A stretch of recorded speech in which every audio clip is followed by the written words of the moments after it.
नमस्कार दोस्तों, आज के इस वीडियो में कंटिन्यू करने वाले हैं अपने क्वेश्चन सीरीज़ का पार्ट नंबर 4, जिसके इंटरनली हम क्वेश्चन नंबर देखा जाए तो 131 से करके 140 तक के सारे क्वेश्चन को कवर करेंगे। ठीक है, बेसिकली अभी तक हमने नीट 2021 के सारे क्वेश्चंस लाइक 10 पार्ट में हमने कवर किया था। 10-10 क्वेश्चंस के उसके अंदर वीडियो सॉल्यूशंस थे। ठीक है, अगर वो वीडियो आपने नहीं देखा है तो आप इस चैनल के प्लेलिस्ट में जाके उन सारे क्वेश्चंस को फटाफट से देख सकते हैं। ठीक है, बेसिकली देखा जाए तो हमारा टारगेट नीट 2021 से 24 तक का है, तो सारे क्वेश्चंस हम इस चैनल पे लाने वाले हैं। तो इस चैनल को भी आप सब्सक्राइब कर लीजिए। स्टार्ट करते हैं हम अपने वीडियो सॉल्यूशंस को। ठीक है, जो कि नीट 2022 का क्वेश्चंस है।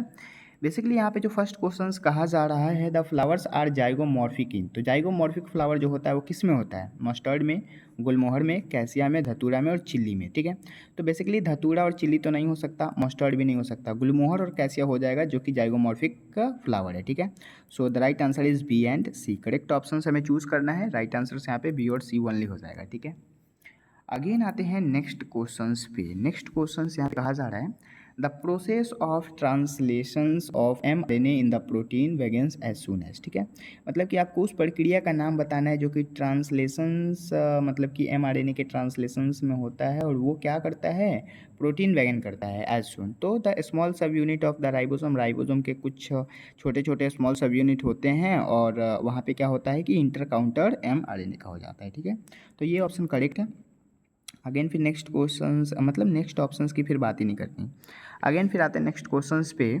The amount of energy is released, मतलब कि ये जो एनर्जी रिलीज होता है किस अमाउंट में? तो what amount of the energy is release from glucose during the lactic acid fermentation. तो वहाँ पे लेस देन 77%, जो कि एनसीईआरटी का लाइन है, डायरेक्ट आप लगा सकते हैं।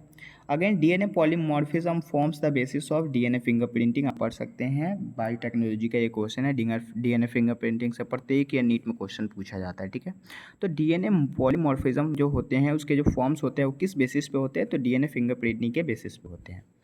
अगेन फिर नेक्स्ट क्वेश्चंस की बात करें यहाँ पे, तो ये क्वेश्चंस कहा जा रहा है, which of the following incorrectly match. तो यहाँ पे आपको इनकरेक्टली मैच बताना है, जैसे कि एक्टोकार्पस, तो यहाँ पे फ्यूकोजेंथिन, एक्टोकार्पस के लिए फ्यूकोजेंथिन सही बात है, क्योंकि ये जो फ्यूकोजेंथिन है ये एक प्रकार का प्लास्टिड है जो कि एक्टोकार्पस नाम के एग्जाम्पल में पाया जाता है। ठीक है, अगेन यूलोथ्रिक्स, जो कि मैनिटोल बताया जा रहा है।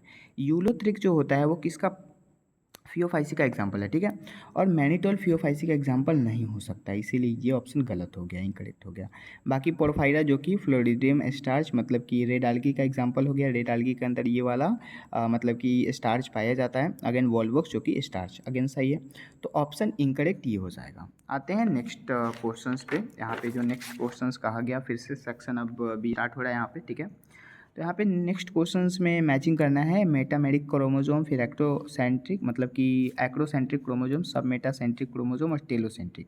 तो यहाँ पे ये जो क्वेश्चंस कहा गया, जैसे मेटासेंट्रिक क्रोमोजोम, तो इसमें क्या हम मिलाएंगे? मेटासेंट्रिक क्रोमोजोम जो होगा वो centromere in the middle form two equal arms of the chromosome. ठीक है, मतलब कि सेंट्रोमेयर के इंटरनली दो मिडिल आर्म्स होते हैं उसको क्रोमोजोम के इंटरनली, तो उसको हम मेटासेंट्रिक मिलाते हैं।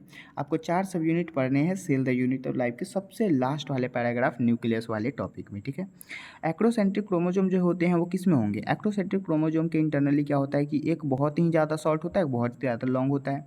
सब मेटासेंट्रिक में आप देख सकते हैं यहाँ पे, मतलब कि one shorter and one middle is the longer. ठीक है, मतलब एक लॉन्ग होगा, एक लॉन्ग होगा, एक शॉर्ट होगा। इसमें बहुत ज़्यादा लॉन्ग, बहुत ज़्यादा शॉर्ट, वेरी शॉर्ट। ठीक है, और टेलोसेंट्रिक जो बच गया सो। ठीक है, so correct options is 3, 1, 2, 4 and 2। ठीक है, अगेन आते हैं नेक्स्ट क्वेश्चंस पे। नेक्स्ट क्वेश्चंस फिर यहाँ पे कहा जा रहा है ट्रांसपोन्स। ठीक है, मतलब कि transposons can be used during which one of the following. ठीक है, तो यहाँ पे पॉलीमरेज चेन रिएक्शन पीसीआर नहीं हो सकता, जिन साइलेंसिंग होता है। ठीक है, इसीलिए राइट आंसर्स। अगेन आते हैं नेक्स्ट क्वेश्चन, जो कि बिल्कुल सिंपल सा, ये सारा आपको नहीं पढ़ना, ये सब जो है ये बिल्कुल ही बेसिक चीज़ें लिखी हुई है जो कि क्वेश्चन से रिलेटेड नहीं है। मेरा मेन पॉइंट यहाँ पे है, which one of the following interactions can be assign. एगो प्लस दे रहा है, एगो माइनस दे रहा है, तो प्लस माइनस किस में आता है? आप देख सकते हैं प्रीडेशन में एगो प्लस होता है तो दूसरा माइनस होता है। ठीक है, पैरासिटिज्म में भी वही हाल है। एमेंसेलिज्म में एक माइनस एक जीरो होता है, जीरो मतलब किसी को फर्क नहीं पड़ रहा कुछ भी, माइनस भी हो रहा है एक आदमी को, तो ठीक है, मतलब दो स्पेसिस है, दो में से एक को घाटा हो रहा है लेकिन दूसरे को कोई फर्क नहीं आ रहा। कमेंसलिज्म में क्या होता है कि एक को घाटा होता है, दूसरे को कोई फर्क नहीं हो रहा, एक को लाभ होता है, दूसरे को कोई फर्क नहीं हो रहा।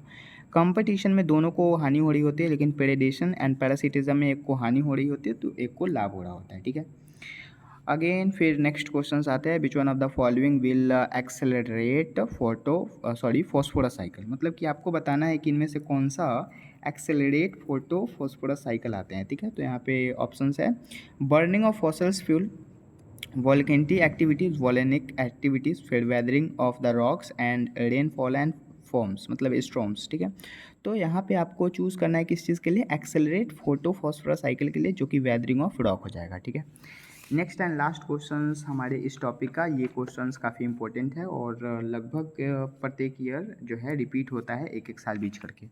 यहाँ पे ये क्वेश्चंस है, which one of the following occurs due to the presence of autosome link dominant trait. Autosome link dominant trait कौन सा हो जाएगा। अब आप एनसीईआरटी में भी मैं आपको दिखा सकता हूँ ये क्वेश्चंस कितना इंपॉर्टेंट है। सिकल सेल एनीमिया क्या होता है, क्या ऑटोजोमल लिंक डोमिनेंट होता है, तो ऑटोजोम नहीं होता, दैट इज रिसेसिव ट्रेट। ठीक है, अगेन माइटोनिक डिस्ट्रॉफी जो होता है बिल्कुल ऑटोलिंक डोमिनेंट ट्रेट है।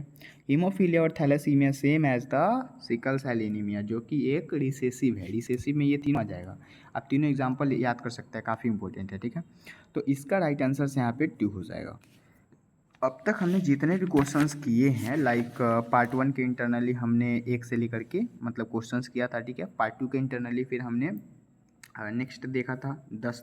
मतलब कि हमारा टारगेट है कि प्रत्येक वीडियोस के इंटरनली हम 10 क्वेश्चंस को कवर करेंगे और उन 10 क्वेश्चनों में से जितने भी इंपॉर्टेंट होंगे उस सबको अच्छे से डील करेंगे। ठीक है, तो आई होप इस वीडियो के इंटरनली जितने भी क्वेश्चंस कराए गए हैं वो काफ़ी इंपॉर्टेंट आपको समझ में आए होंगे। ठीक है, बेसिकली अगले पार्ट के इंटरनली हम क्वेश्चंस नंबर मतलब कि देखा जाए तो 141 से लेकर के 150 तक के क्वेश्चंस को पार्ट 5 को डिस्कस करेंगे। ठीक है, सारे के सारे क्वेश्चंस अगर आपको समझ में आए तो आप अपने दोस्तों के साथ इसको शेयर कर सकते हैं। बेसिकली काफ़ी इंपॉर्टेंट ये वीडियो है फॉर द नीट एस्पायरेंट 2025। ठीक है, तो मिलते हैं फिर अगले वीडियोज़ में, तब तक के लिए बहुत बहुत थैंक यू।